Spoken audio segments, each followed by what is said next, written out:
평안이 있을지어다.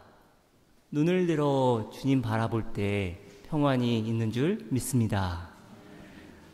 예배하는 가운데 저와 여러분의 심령이 평안하기를 바랍니다.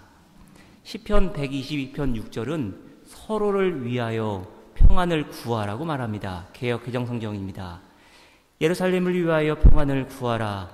예루살렘을 사랑하는 자는 형통하리로다. 저와 여러분의 가정이 평안하기를 바랍니다. 우리 교회에 평안함이 넘치기를 바랍니다. 우리나라와 전 세계에 평화가 깃들기를 간절히 소망합니다. 하나님의 평강이 걱정과 염려가 아닌 하나님의 평강이 저와 여러분의 마음과 생각을 지키시도록 간절히 기도하시기를 바랍니다. 그러한 때에 찾아오는 유익이 있습니다. 조급함이 아니라 대신 마음의 여유와 느긋함을 누릴 수 있습니다. 시편 기자가 지금 예루살렘을 사랑하는 자는 형통하리로다 노래하는데, 여기서 사용된 형통 혹은 번영이란 말은 의미상 여유와 관계되어 있습니다. 하나님께서 예수 그리스도 안에서 우리를 다스리시고 우리와 함께 하시며 우리에게 약속하신 것을 친히 이루실 것을 굳건히 믿기에 모든 것이 형통할 것이라는 믿음으로 어떠한 상황 가운데도 느긋한 자세를 유지할 수 있는 겁니다. 마음의 안정과 여유를 누릴 수 있게 되는 겁니다. 여러분, 낫을 갈 여유가 있는 사람이 하루 종일 쉬지 않고 풀을 베는 사람보다 더 수북하게 풀을 벤다 합니다. 형통의 복은 조급함이 아니라 마음의 여유로부터 시작됨을 꼭 기억하시기를 바랍니다. 저와 여러분의 인생을 하나님께 맡기시길 바랍니다. 우리를 지으시고 우리의 인생을 주관하시는 하나님께 인생사 모든 것을 맡길 수 있기를 바랍니다. 맡긴 자는 어떠해야 합니까? 하나님께 진정으로 모든 것을 맡긴 자는 어떠해야 합니까? 어려울 때에 오히려 마음의 여유를 가질 수 있어야 합니다.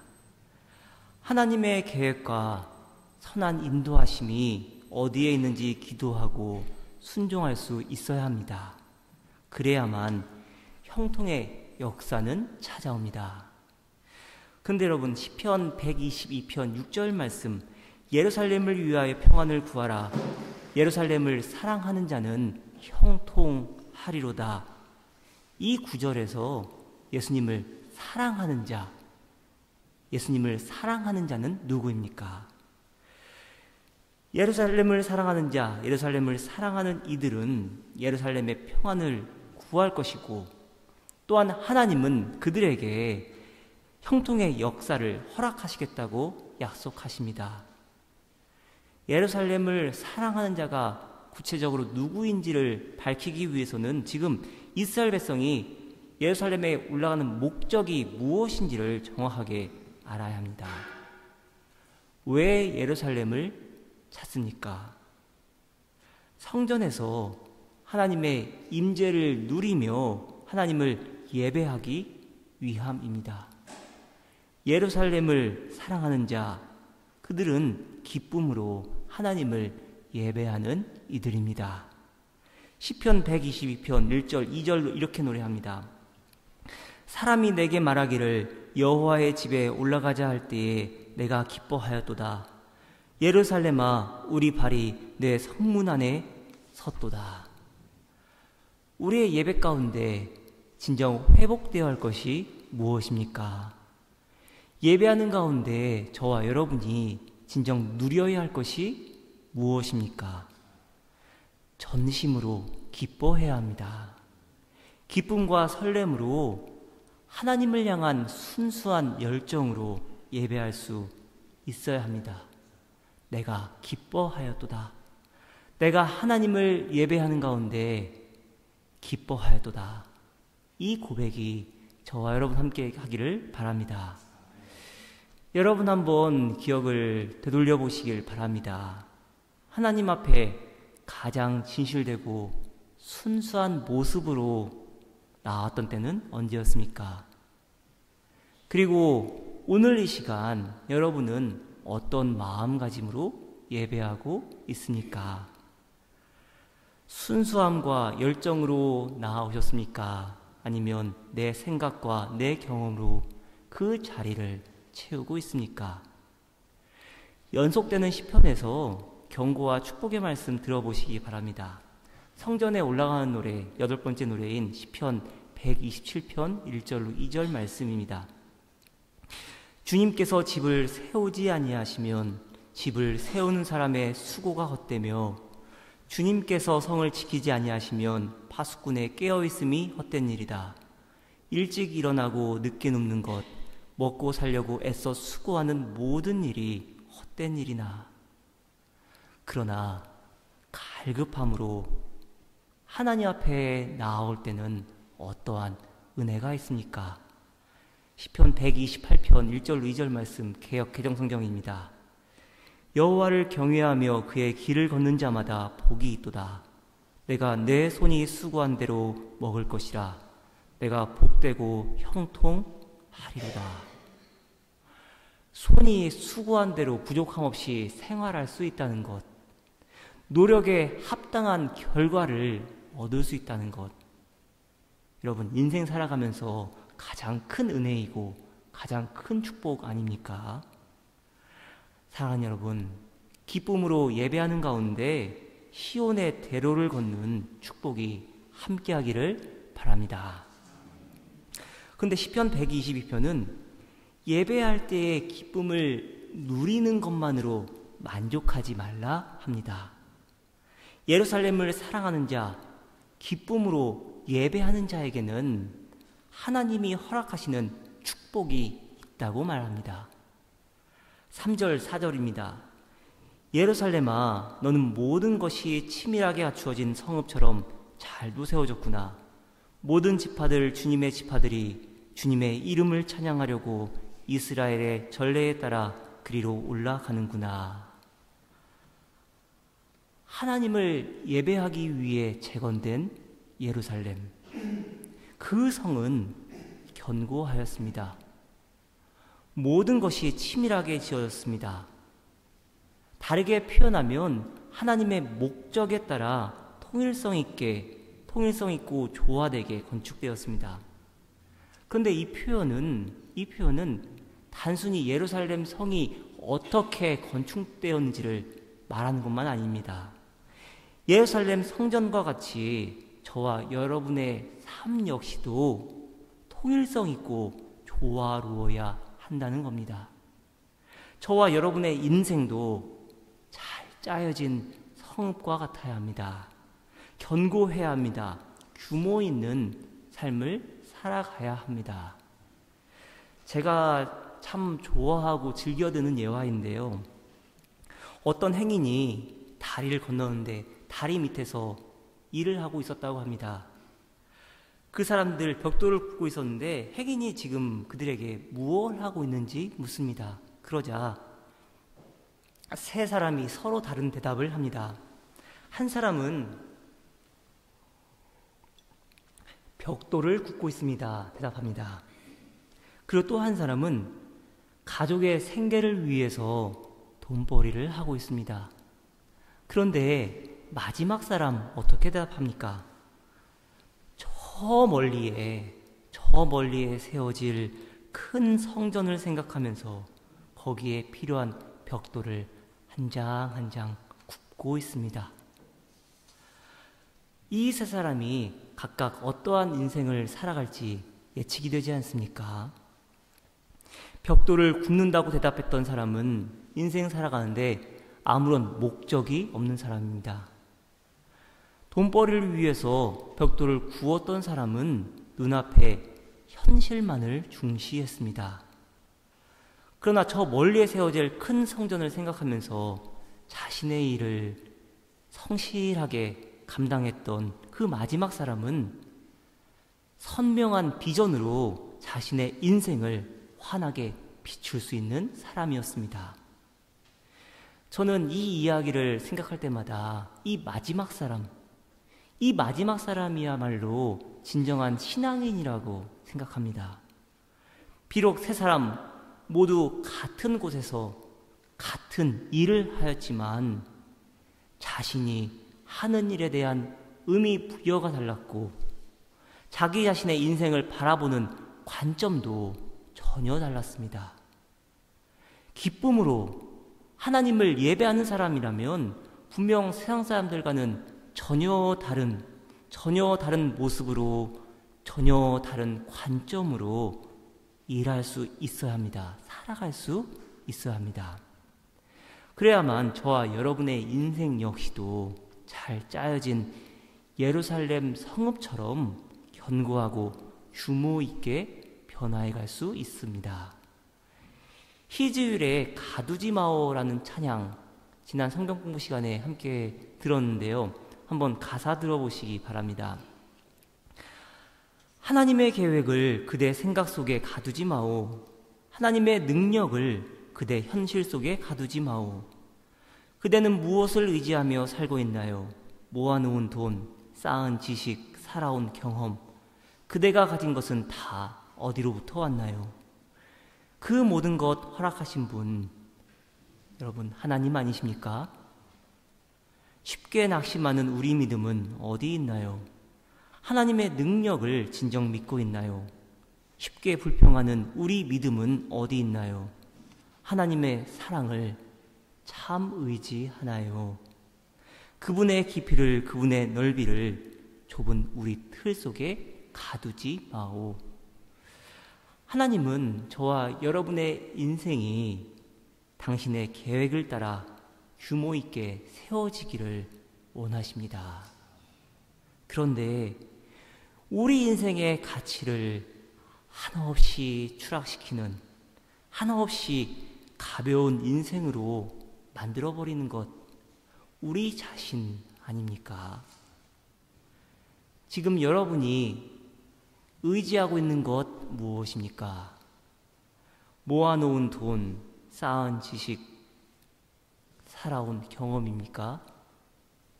그런데 그 모든 것들이 어디로부터 왔습니까? 반대로 쉽게 낙심하는 믿음은 어디에서 왔습니까? 쉽게 불평하는 믿음 어디에서 왔습니까?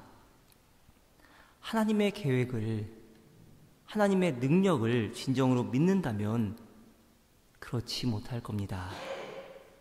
여러분, 하나님의 계획을 우리의 생각 속에 가두지 마시기를 바랍니다. 하나님의 능력을 현실 속에 가두지 마시기를 바랍니다. 그분의 깊이를, 그분의 넓이를 좁은 우리 틀 속에 가두지 마시기를 바랍니다. 그럴 때에 저와 여러분의 인생은 주 예수 그리스도 안에서 아름답게 지어져 갈 것입니다. 근데 여러분, 하나님의 목적대로 규모 있는 삶을 사는 사람은 결코 혼자 사는 사람이 아니라는 사실 꼭 기억하시기를 바랍니다. 견고하게 지어진 예루살렘, 누가 올라갔습니까? 이스라엘의 모든 지파가 함께 올라갔습니다. 함께 모여 예배함으로 이스라엘의 12지파가 서로 연합을 이룬 것입니다. 메시지 성경으로 122편 3절 4절 말씀입니다. 예루살렘 견고한 성, 예배를 위해 지어진 도성, 모든 지파들이 올라오는 도시, 하나님의 지파들이 모두 올라와 예배하며 하나님의 이름에 감사드리는 곳. 독일 현대사에서 아주 소중한 의미를 담고 있는 한 장면이 있습니다. 1970년 12월 7일 어떤 일이 있었지요? 빌리브란트 서독 수상이 폴란드 바르샤바를 방문한 일을 기억하실 겁니다. 제2차 세계대전 때 독일 나치 정권에 희생당한 유태인들의 추모비 앞에서 환을 바치고 그 자리에서 무릎을 꿇은 일이었습니다. 이 사건은 서독 내에서도 즉시 찬반 양론을 불어일으켰고, 서독의 유력 언론지인 슈피겔이 당시 실시한 언론조사에서 서독 국민의 48%는 브란트 수상이 무릎 꿇은 일에 대해 너무했다 지적했고, 41%는 적절했다, 나머지 11%는 모르겠다 대답했습니다. 그러나 2년이 지난 후에는 서독 국민 대다수가 브란트 수상의 생각에 동조하게 되었고, 1972년 선거에서 브란트 수상은 압도적인 대승을 거두게 됩니다. 여러분, 바르샤바의 무릎 꿇음이라고 불리는 이 사건이 주는 교훈이 무엇입니까? 무릎 꿇음을 통한 진지한 회개, 용기 있고 지혜로운 외교 정책을 통한 국제사회의 신뢰와 지지입니다. 주전 587년 이스라엘의 첫 번째 성전인 솔로몬 성전이 바벨론에 의해서 파괴되었습니다. 그러나 하나님은 70년이 지나고 이스라엘 백성에게 새로운 성전을 허락하셨습니다. 하나님이 은혜를 베푸신 이유가 무엇입니까? 이스라엘이 철저하게 회개하고 하나님께 무릎 꿇었기 때문입니다. 그래서 이스라엘의 모든 지파가 함께 하나님을 예배할 성전으로 나오는 기쁨을 다시금 누리게 된 것입니다. 500여 년이란 시간이 흘러 예수님이 제자들과 함께 예루살렘 성전에 올라가십니다. 분명 예수님도 저와 여러분이 읽고 있는 시편 122편 노래하면서 묵상하였을 것입니다. 시편 120편부터 134편은 이스라엘 백성이 예루살렘에 올라가며 함께 부른 순례의 노래 모음집이기 때문입니다. 그러나 예수님은 오늘 함께 읽고 있는 시편의 고백처럼 마냥 기뻐할 수는 없었습니다. 평안을 구할 수 없었습니다. 대신 어떻게 하십니까? 성전을 바라보면서 우십니다. 머지않아 그 아름다운 성전도 무너질 것을 미리 보셨기 때문입니다.